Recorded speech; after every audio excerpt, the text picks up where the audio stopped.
আমি 10টা থেকে কাজ করতেছি এখানে। আমি সকাল 10টা থেকে এখানে প্রচারণা করতেছি।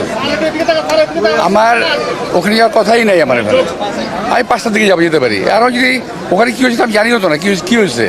এখানে নাসিরুদ্দিন পাটোয়ারি গেছে এক পর্যায়ে হচ্ছে গিয়ে দুই পক্ষের মধ্যে একটা মানে পাল্টা ধাওয়ার ব্যবস্থা হয়েছে। পরে সে ডিম নিক্ষিপ্ত হওয়ার পরে সে রাস্তা অবরোধ করে বসেছিল। ভাই আমি কি বলবো, এই ধরনের স্কোপ তো খুঁজতেছে। এটা তো বহুদিন যাবত চেষ্টা করতেছে লাগার জন্য। কে লাগবে ওর সময় খামাখা? কি দরকার?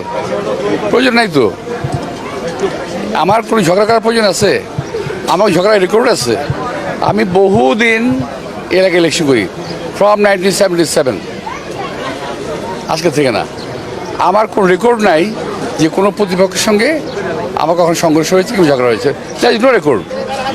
সো যারা করতেছে উদ্দেশ্যমূলক, ওদের কিছু ভিন্নতর উদ্দেশ্য আছে। এই উদ্দেশ্যের জন্য যারা করতেছে এটা এখানে আমি জানিও না কিছু। আমার যাওয়ার কথা 5টার সময় বিকেল ওখানে। আপনার ঢাকা 8 আসন নিয়ে নির্বাচনের যে পরিবেশ, সেটি নিয়ে কোনো অভিযোগ আছে কিনা আপনার তরফ থেকে, বা কোনো মন্তব্য আপনি করতে চান কিনা? আমি এই মুহূর্তে কোনো মন্তব্য করতে চাই না। তবে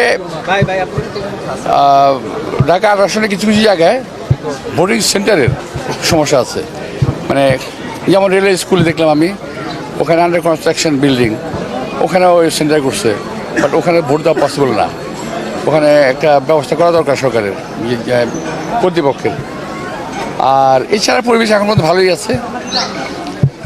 যদি কেউ এটা ঘোরাঘুরি করতে না চায় তাহলে পরিবেশ ভালো আছে আলাদার মতো। আপনি তো ভোটারদের দ্বারে দ্বারে যাচ্ছেন, ভোটাররা কেমন প্রতিক্রিয়া দেখাচ্ছে বা তারা কি বলছে? আমার সঙ্গে থাকেন, বুঝতে পারবেন। নির্বাচন কমিশন নিয়ে তাদের যে নীতি নির্ধারণের জায়গা এবং নির্বাচন সুষ্ঠু করার জন্য যে তাদের যে স্ট্যান্ড, সেটা কি আপনি কীভাবে দেখছেন? তাদের স্ট্যান্ড কি? তারা বলছে পরিচ্ছন্ন ভালো নির্বাচন করবে। আমি